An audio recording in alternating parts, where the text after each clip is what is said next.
I think it's very revealing about the Premier. I mean, it's one thing for him to have shared ideology with the incoming president when he was first elected. Maybe we didn't know him very well then, although I think we did, but they were aligned.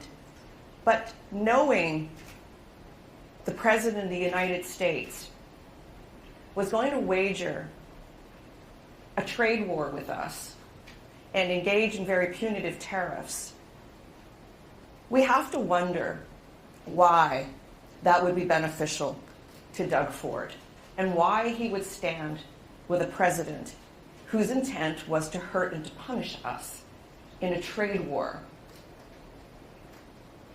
one that was going to cripple our economy if he went through with it. So how would that have been of benefit to Doug Ford to side with him? So my cynical mind thinks that somehow this whole election has been a manipulation, knowing a tariff war was coming and how he could have used that to his benefit. But I think it's very revealing about the personality that he would still stand up and side with Donald Trump, knowing the kind of behavior he was about to engage in.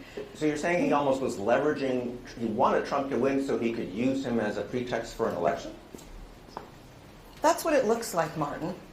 That he would use the trade war and the tariff war to his benefit, because I can't think of any other reason why we would go to an election right now. He has a majority government and a year and 16 months, actually, until the next election call. He can govern and he can pass any legislation that he wants until June 2026. So what reason could he have to go to an early election? I mean, I can think of a few others. Certainly he's trying to outrun an RC&P investigation. But for me, it's a clear power grab, an attempt to cling to power when we're in a crisis, and we really need all hands on deck. You know, we need everyone functioning at full cylinders. I would be at my desk working the phones and working my relationships, not calling an election. I mean, I can't imagine another premier in any other province calling an election at this time when we all need, you know, to row with, together and create a united response, a federally united response. Let's not talk about we're all rowing on one team. That's where I'm going with that. Let's not talk about the clock on Trump, but let's just revisit that for a second, because it really wasn't an interesting revelation. As you say, in 2018 and 2016, they overlapped for 2 years. It was a different view of Trump. Correct. But right now, we have a candidate who was an election denier in the U.S., an election denier and a January 6th denier. So what does it tell us about Mr. Ford's judgment that he would have been 100% for that? You know, and this is the president who let us know that he was standing with tariffs, that he would be issuing a tariff war. He would be very punitive.